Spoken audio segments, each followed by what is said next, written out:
We're the crazy ones. Are you one of the crazy ones? Do you aspire to be a successful entrepreneur? Then what qualities must you possess to be a successful entrepreneur? This is a highly debated question. I believe it all comes down to one quality. They all know how to execute. So join me as we meet crazy people that will share the story of their entrepreneurial journey. I hope you'll be inspired. If so, please subscribe. You ain't gonna eat that, are you? Yeah, I am.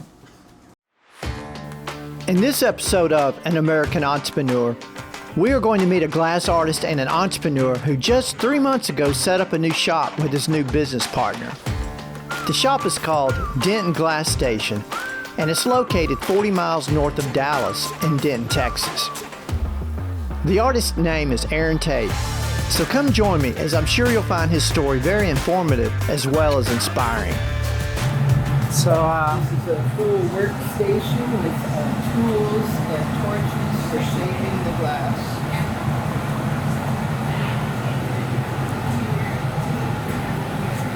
This style of furnace has 2 ports with which we can work out of simultaneously. My friend Matt here is about to take a gather of clear. Ooh, come this way. Go slow, Matt. Just point where you're going to gather. Okay, that's in there. Try and look in there and see him. Can you see? I can see. That is called a gather of clear. We do that multiple times to build up the size of a piece. You'll note that it doesn't look white anymore. It looks orange. Nice. Now we're putting some purple in there. Yeah, it's a very nice purple mix.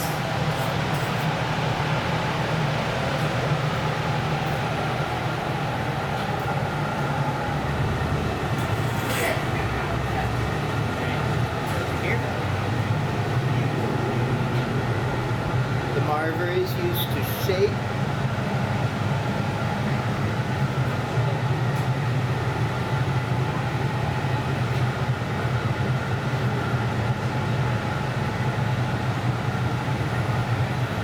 This step here is to introduce a bubble. It is currently solid with the color on it. Matt has just pressurized the pipe. He held that pressure with his thumb, and that air heated up and expanded. We now have a bubble in the center of it. It's a little harder to see because of that layer of color, but there is a bubble in the middle of that. That is allowing it to cool, to become more stable, stable enough to make another gather, which will increase its size. Glass on it, and it helps you shape it. This is a neat visual where you can see the layer of clear now in the middle of that clear gather. This shows one of the most amazing properties of glass, how you can color an inner layer. Stop, Gabby. Gabby was just inflating the bubble at Matt's direction. He continues to shape it in pursuit of what I believe is a lovely shaped drinking glass. Correct. I see this is a lot of your glass inventory or your colors. Yes, beautiful walls of color, which we can receive in bar form, or how you saw being used from powder to increasingly different sized granules, like we saw Matt using. It's called frit. Yeah, and then there's a whole There's a bunch in lot. there. Yeah, you've got a lot of color. Here's our work in progress, which shall become our gallery. We have some pieces out of Gabby and I, and then boxes that need unpacking. We are new to this space. You moved in how long ago? 3 months. Okay. 3 months. Beginning of this year. This is really cool right here. We're So about- all this right here is inventory for sale. right? Yes, yeah, old pieces. Some are Gabby's, some are mine. And then I guess so. Here's your Kitchen area, and then cold working is another complete area of glass. There are master cold workers, and there is much more equipment possible. We have the minimal setup to grind the bottoms of pieces so that they're flat, truly flat, and then cutting some stuff, and then a sandblaster, which I'm going to get hooked up. well, this stuff right here. Is this other glass coloring? Yes, more glass bits for use. Here's a sample of what that stuff turns into. It's a mix. We have mixes. We have colors that are just truly their own self. Color can be transparent or opaque. There are companies dedicated to the making of color for glass makers in every field. This is just one type of way to make glass. Offhand studio glass is one of the ways it's described, and then there's lamp working, torch working, same thing, different words to describe. And then there's plate glass, float glass, industry glass. It's just such a versatile material. We would not be a modern society without glass. It is in every aspect of our lives, and not the same. These myriad of glasses do not mix. They all have their different properties for their very specific application, and they're not all the same.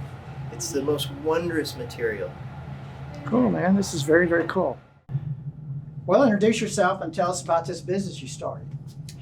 Aaron Tate, glass maker. I teach within glass. I sculpt. I try to emulate the tradition of glass blowing. About 700 years ago, the Italians perfected method for glass blowing, and in my opinion, and I emulate them in that respect. Well, how did you end up starting your own glass blowing business? Tell us how you evolved into that, and then what were you doing before you were doing glass blowing? Long process to get to the point where I'm owning my own business, this new Denton Glass Station that we are standing in the midst of. But heretofore in my career, I've worked for other people, mostly. Long road, just gathering the necessary skills to be able to branch out. When did you actually branch out? Tell us a story from when you were working for somebody else and then how you branched out. Were you doing work on the side at home to build a clientele? Tell us a little bit about how it started for you. I had a long career in Seattle, Washington, working for different glass artists or glass companies, glass factories. And then I moved here to Texas with my family when my children were young, so that my wife could be a part of her large family, and the young children be with all their cousins and such. That was the main reason for moving here about 15-ish years ago. And that was when I first started out, but I was under the umbrella company of Mars Art Glass. Two wonderful gentlemen, father and son architects, who had a working studio and allowed me to just move in there with autonomy, really. And they've only ever blown glass on the weekends, and I was just left to my own devices all the rest of the time. So perfect setup, perfect for me as I came in, and absolutely a blessing from them. So this father and son architect, I guess, are they kind of winding down or shutting down, and you moved out on your own? Yeah, these last numbers of years with the economy, as I'm sure everyone feels that pinch, has affected us as well, and so downsized. The Ron and Chris Mars took their wood and metal working stuff to a new spot that was just downsized and smaller and closer to home, which is the same for me in this shop. Took all the essential equipment and a new mobile glass making furnace that I have, that I bought to make this nice little condensed, cute little shop. So what is the bread and butter for you as a glass maker? I know you offer classes. Yes. You do commission work for designers. I mean, tell us a little about Yes, that. indeed. All of the above. I have a steady stream of workshops. People come in and make a piece along with us. It's kind of an event for a couple on a date night, or families, or companies have come in, kind of that kind of a group event. And then there's production work, where I consistently have a line of memorial glass, which is the ashes of people's loved ones, put in a number of different shapes that I make. And then there are, as you mentioned, the odd commission, the request for a broken lamp, broken Italian parts of chandeliers, sometimes big elaborate things, and old historic Italian glass, which So you is do really repair work. I can in certain regards, if there are offhand elements to a thing, I can reproduce them.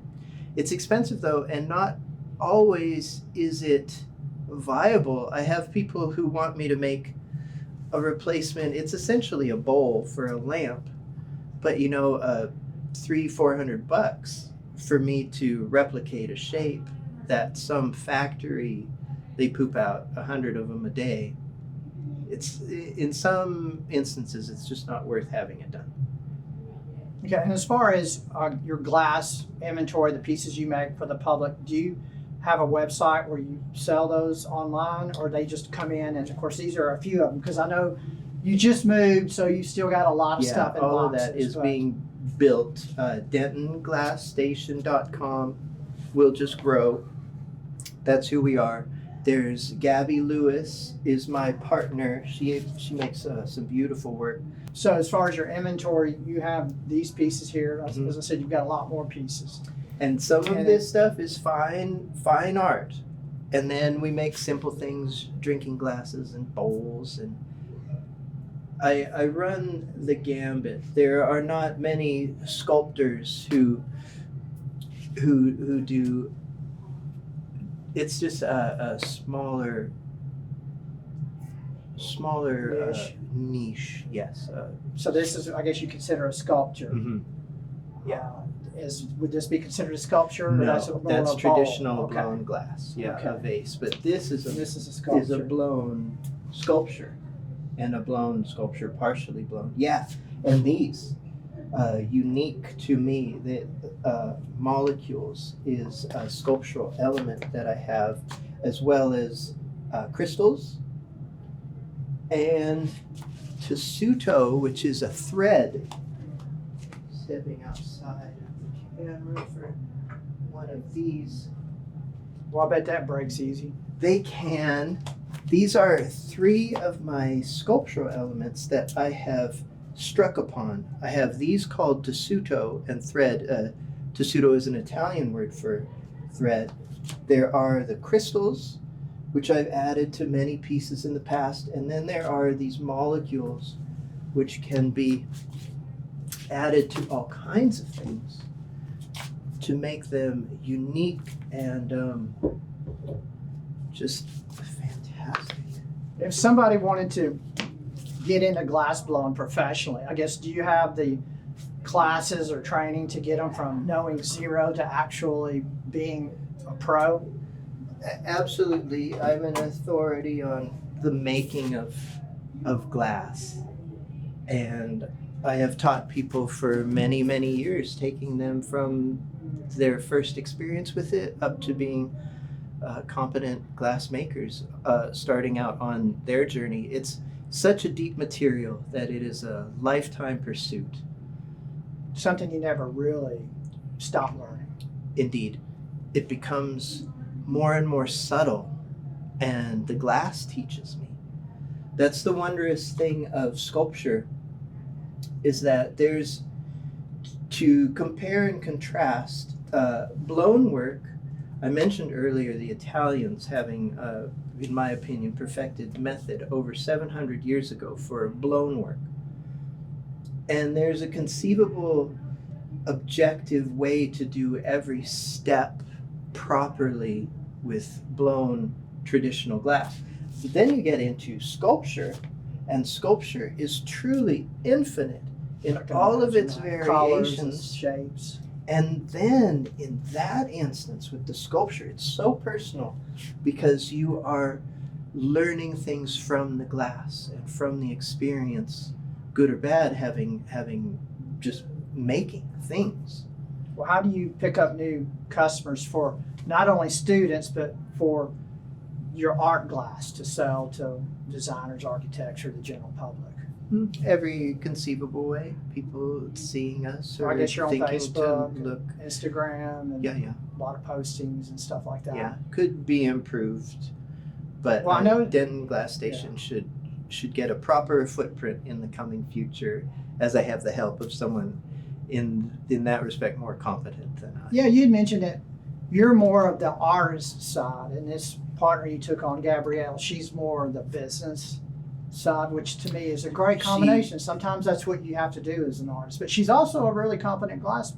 Which is what I was going to stress. Yeah, wonderful sensibility with her sculpture. She made this right here. If you grab that and show it, this is really cool here. Yeah, that's quite an elaborate piece. A whole family, and just a wonderful.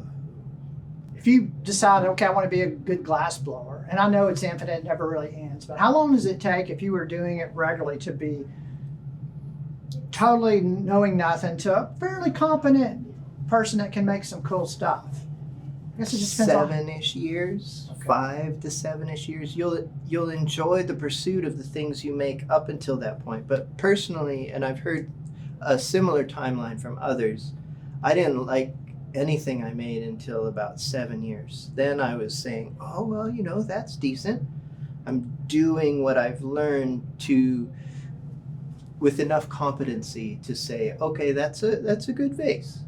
Where previously, for all those years, it was, that is messed up. Now, no one should fall into the pit of always being negative, what's that word? It just escaped me. Critiquing their work. because you can expect it to be bad for Yeah. the first maybe 7. But objectively, comparing what is good and what needs work, that it took about 7 years before I liked the things that I was making.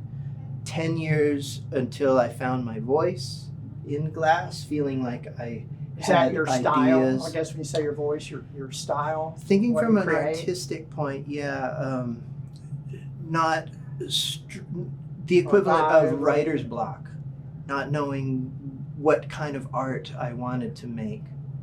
There was a distinct point where the floodgates opened, and now I have too many ideas of things I could possibly make, and it's hard to edit when I'm going to sit down and make a sculpture for a thing. Because it kind of takes you on a journey sometimes, Yeah. unexpected. All these things that I want to do, and paring that down into what I'm going to sit down and actually do. So I like direction. Helps eliminate that, because I'm quite willing to leap into an idea of someone's in a direction, especially if they're paying. Okay. What are some of the challenges owning a business like this that maybe you could give someone some advice to? Ooh, And how do you overcome those I'm challenges? not the one for business advice. What are some challenges that you see in this business, and Challenges. how do you overcome it? I guess Just all of what is business is a challenge. Making the money to pay the bills, being good at putting yourself out there, social media these days. All of the above is just a constant effort and something to be pursued, because it's important for the health of the business. Yeah. if somebody wanted to get into glass business or this glass art, How much would it cost them if they had like a really small setup and we're going to set up in their garage roughly? As far as I guess you got to have the gas and what is it, a kennel or whatever. Yeah, what roughly what would it cost for someone to say, okay, I want to practice on my own for 7 years? I'd 10,000, 20,000, 5. I'd say a minimum setup cost would be within $50,000. Something Something and small simple. in your garage, you would quickly hit that number. It's exceedingly expensive, every aspect of it. My goodness. Well, if someone wanted to practice all the time, you have that where you could rent the time here, find where they in could your come here area. regular, and then they could rent some time, studio time or whatever it is. Glass making is becoming ubiquitous and more pervasive as the decades go on. And so look in your area, and I'm certain that you'll find a glass shop somewhere. And most everyone does. Part of this business model is the workshops that I do and many others do. You come in and make a piece with the team. And then there's actual classes where you're committing to truly learning yourself. That's a bit different than the workshops where anyone can come in and you do the parts that you're able. But classes implies truly learning the process, and that's a long process. And glass shops tend to have like 6-week courses, beginner, intermediate, and advanced. And all glass shops have these as part of their income. Yes, so I would just advise someone to look in their area and try and find it. And then if you love glass, there is slumping and fusing, and then there's lamp work and torch work. And those can be brought down in their initial cost to do, much better for like a garage setup. If one wants to just get their hands on glass, you don't need to. It's a little torch. It's when they're working Yeah. with the little torch. Because even though my setup is small, quote unquote, it's still elaborate, and that furnace thing is approximately 20 grand, brand new. And so nothing about this is inexpensive in the ovens and stuff, and it's all size and quality.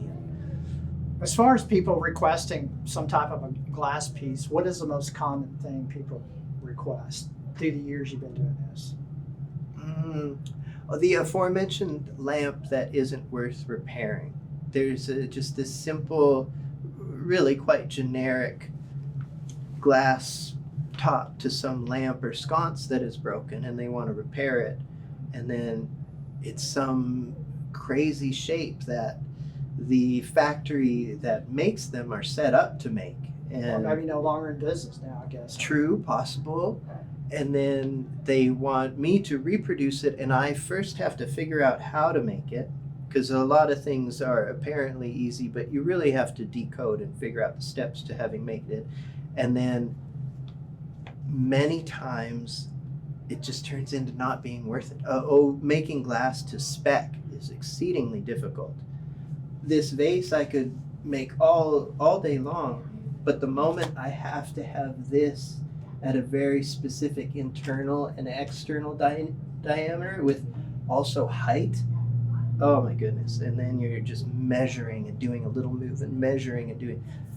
So that's what makes those not even worth doing. And clients are flabbergasted by the price, because I'm measuring and trying to make a one-off of a thing that the factory probably had a mold for, and they go, and then they suddenly have the shape. Is this business, as far as your income, is it seasonal? High times in the winter or slow in summer? How does it run?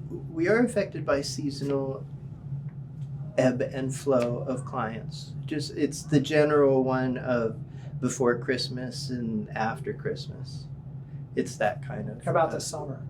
Summer is fine. That's steady and rolling. I think if I wanted to take classes, I'd want to do it in the wintertime. You would be because smart. That furnace is so hot. You would be I'm smart about to soaking think wet so, if I'm yes. here now. Well, as far as any kind of advice you want to give anyone that wanted to get into this business in general, what would you tell them? start out in the least expensive way possible and pursue it and continue to pursue it. And as you progress, you make those choices. What can I do?